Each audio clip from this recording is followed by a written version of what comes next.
Welcome to the third episode of the Surf Shack. And today I'd like to talk about pursuing dreams.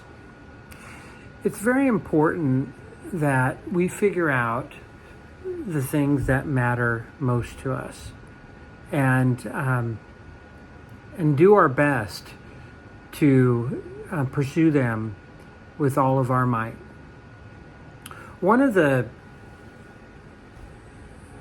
I worked in nursing homes for 7 years, and one of the things that stood out with these individuals is the difference between people that pursued their dreams and people that did not.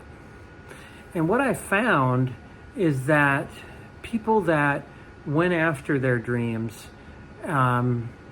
started businesses, pursuing careers that they wanted to pursue, those individuals were happier and more content with the situation that they were now facing when they had, all kinds of medical issues and physical limitations.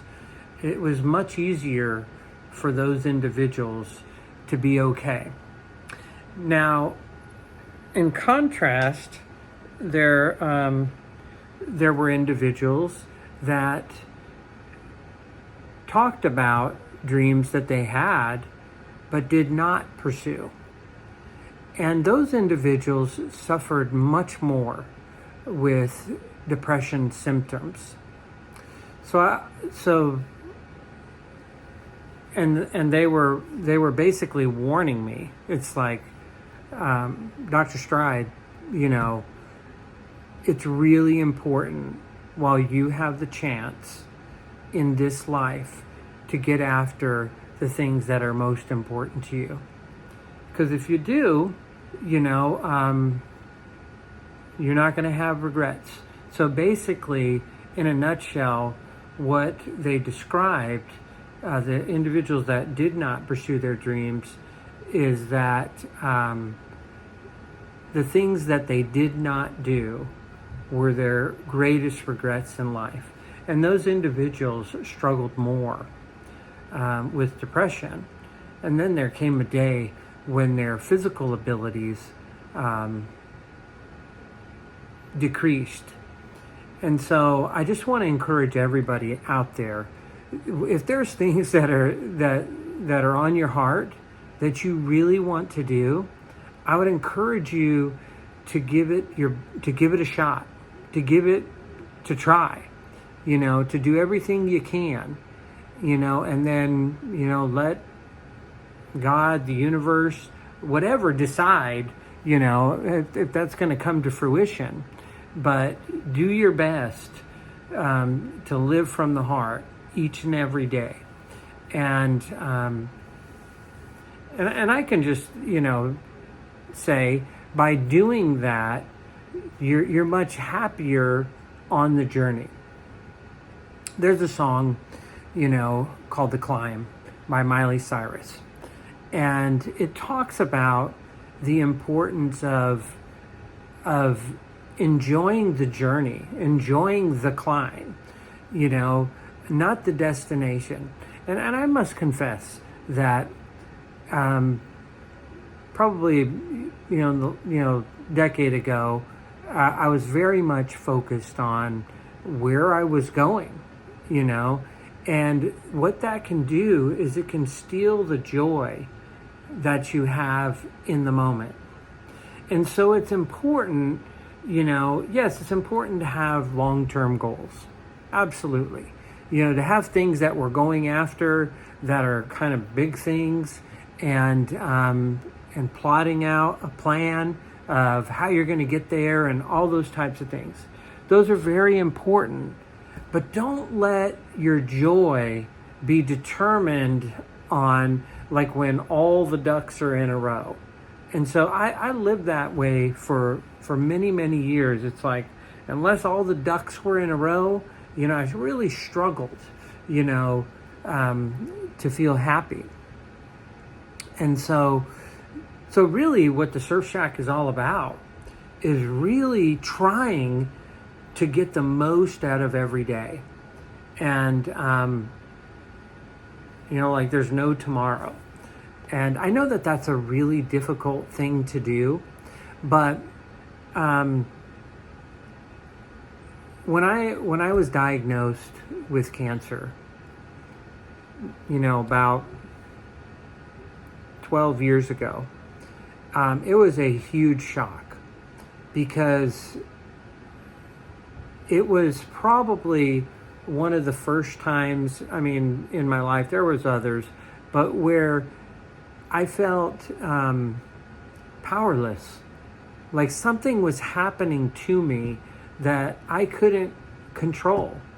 And even to this day, CLL there's no cure for it.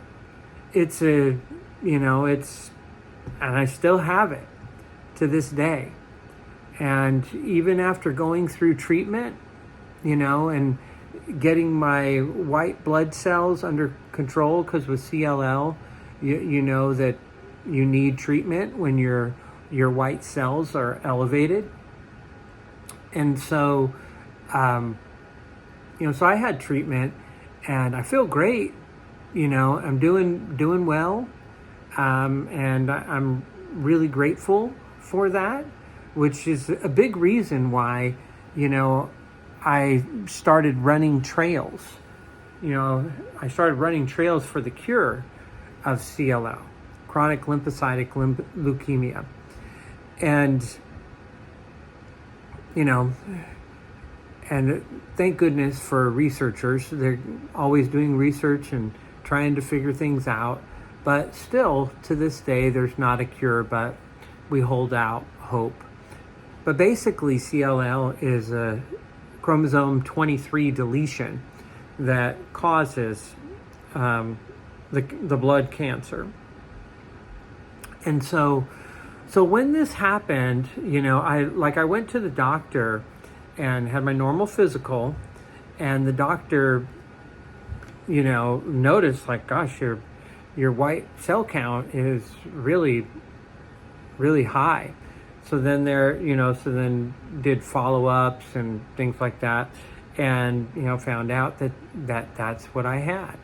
And it was a big blow to me because I've always tried to stay in good health, eat good, sleep good, exercise. I take seriously my career as a psychologist, which I'm basically advocating for health of individuals and, helping guide them towards health. And so self-care has always been an important thing for me and absolutely essential to make sure that I can do, so that it's like my cup needs to be filled in order to pour out into other people. But there's also this added element, of realizing that life can take a turn at any moment. That we're not guaranteed tomorrow, and often that happens with people who receive, a terminal diagnosis, and all of a sudden start living differently. And so.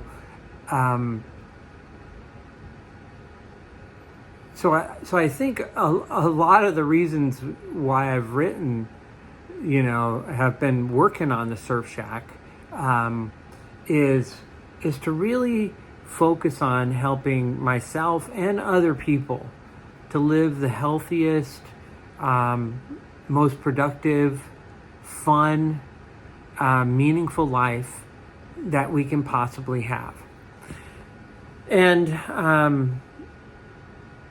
And so this idea of pursuing dreams is really important. And whenever we experience dreams and visions, it's important to go through a process that usually begins with writing to bring some clarification. I found when I started writing, I was processing through ideas, and then a picture, started to, come into focus. Um, and and think of it like this: the way dreams, I've heard this from others, and this is how I've experienced it. It's like you get a puzzle piece, you know. So like, here's a puzzle piece right here, and I'm like, well, what is this? It's red, it's green, you know, um, but this is all. I don't know what this is, and but what's important is I have this piece, so it's important to focus on it, and then, then you get another piece here, something else that comes along, and then over time you get more and more pieces, and I'm not quite sure what this is. I think it could be that.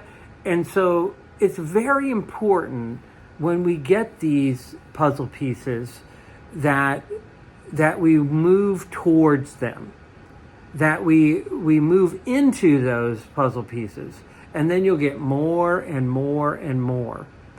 And for me, being a Christian, of course I'm praying. It's like, God, I have this piece here. And that's really how the Surf Shack came to be. It was just, a piece here, a piece there. And I started applying the concepts, in therapy with people, and it worked. People were improving, they were getting better, they were pursuing things, so I was like, wow, okay, maybe I'm onto something. So, so I've just kept on writing, kept on praying, kept on,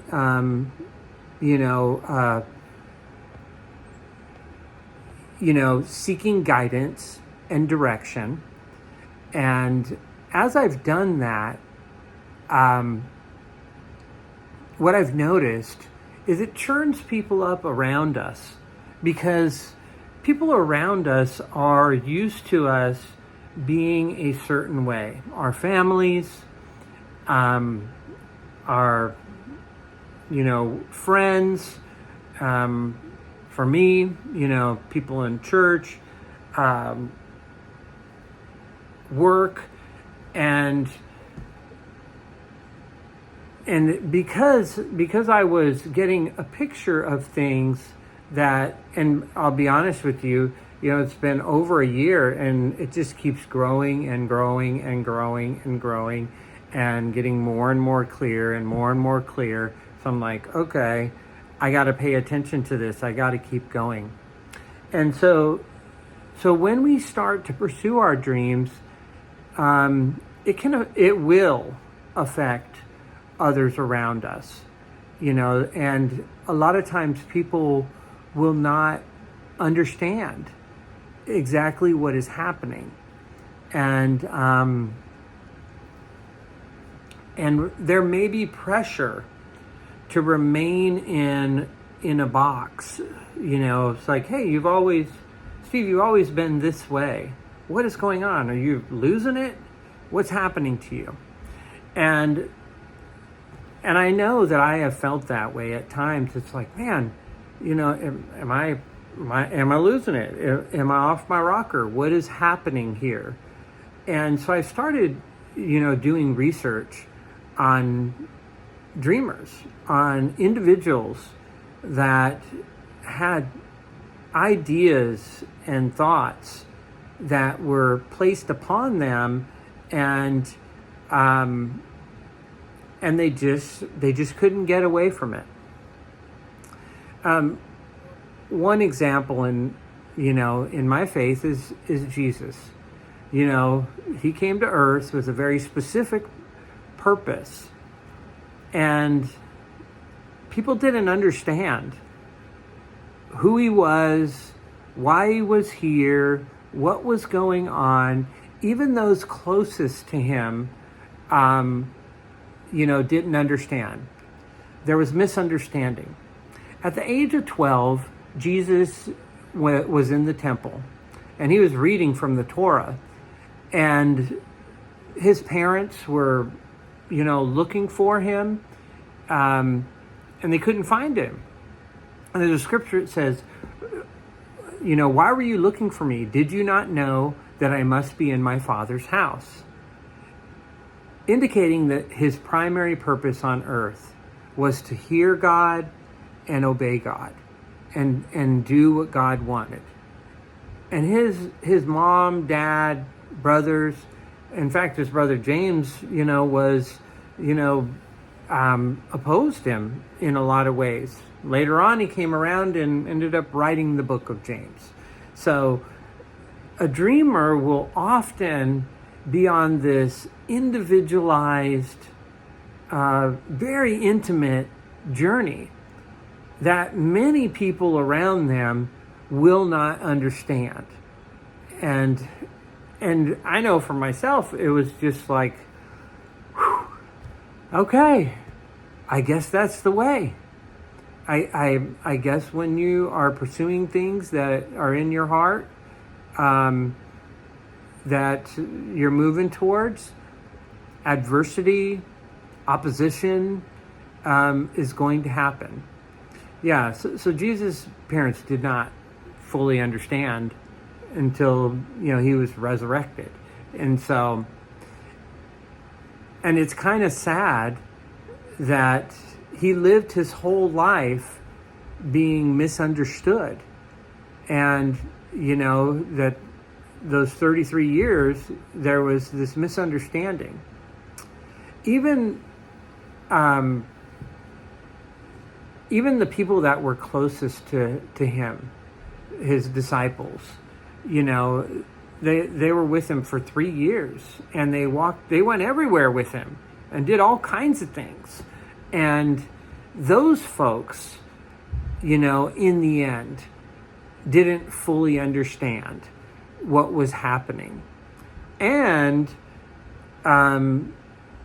because Jesus lived during the most violent time, arguably, of mankind during the Roman Empire, where there was brutal executions.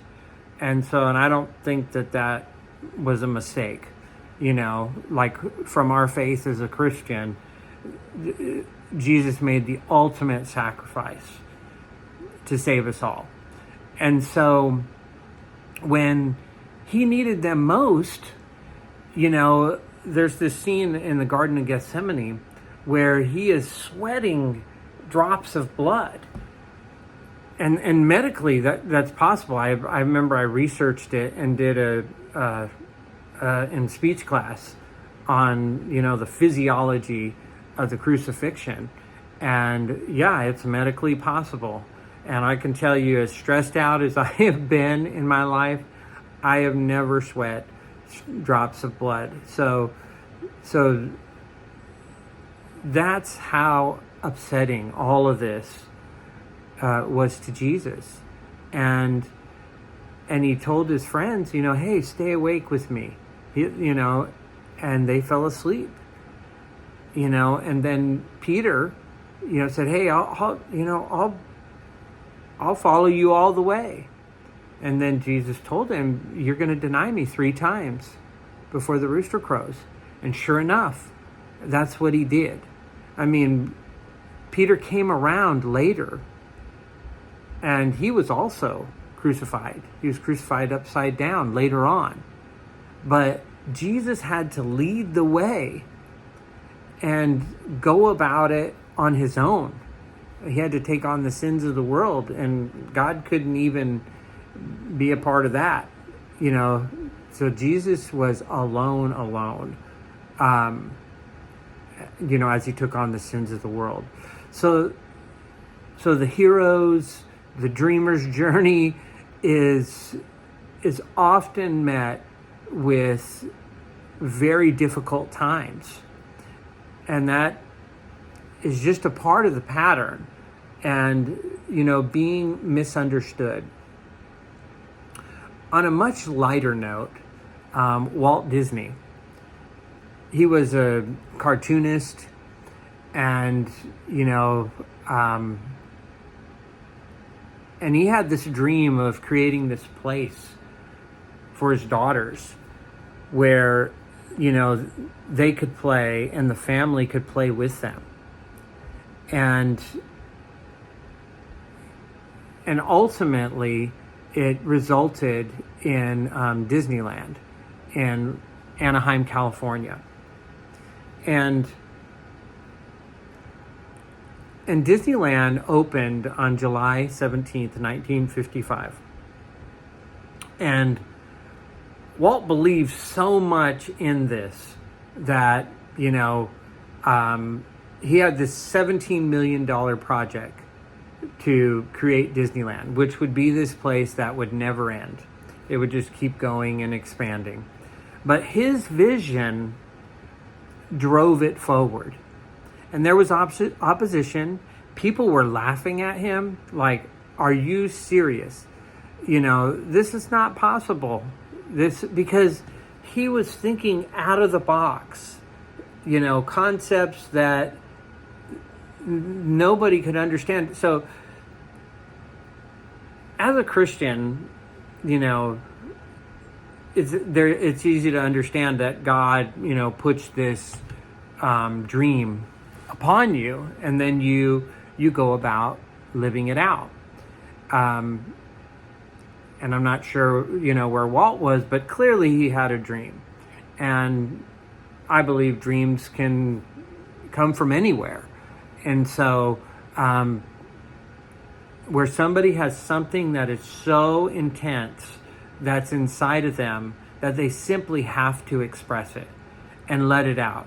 And I kind of equate it to, I don't know anything about giving birth, but I have 4 children, and I remember being there when birth is given, and it's like, when it's time to come out, it's time to come out and to enter the world. And, and then there's lots of joy. But I believe that that's what dreams are like. It's like there's this thing inside of you that simply must be expressed, that simply must come out. And that's what happened, with Walt. He created this place.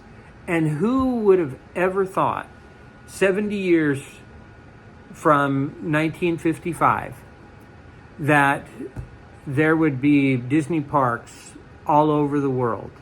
China, Paris, Florida, Shanghai. I mean, all over. And people love Disney.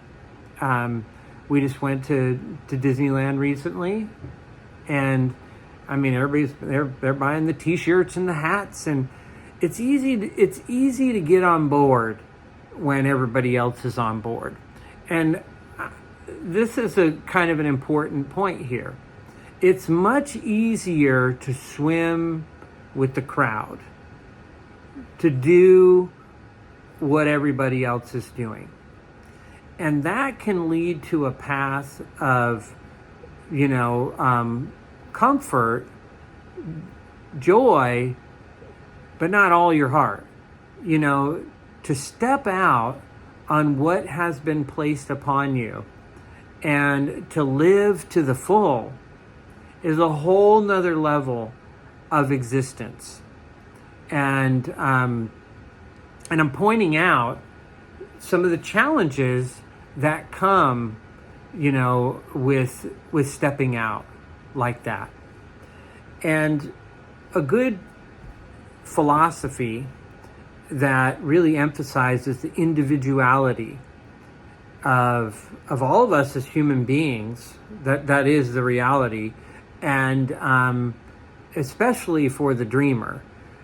Existential philosophy, and there's also a therapy that comes, and the goal of it is to seek pure human freedom.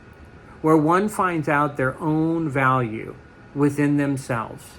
So in other words, paying more attention to what is going on inside of you than how other people are responding to you, around you. And so many of us fall prey to what other people think about us. And we allow other people to put us in boxes and say, this is who you are. And so you know that you have like a good friend in your life when they help you to expand. When you have conversations and they're generative and they're forward moving. If you ever find yourself being put in a box, a container, that's not a healthy dynamic for growth.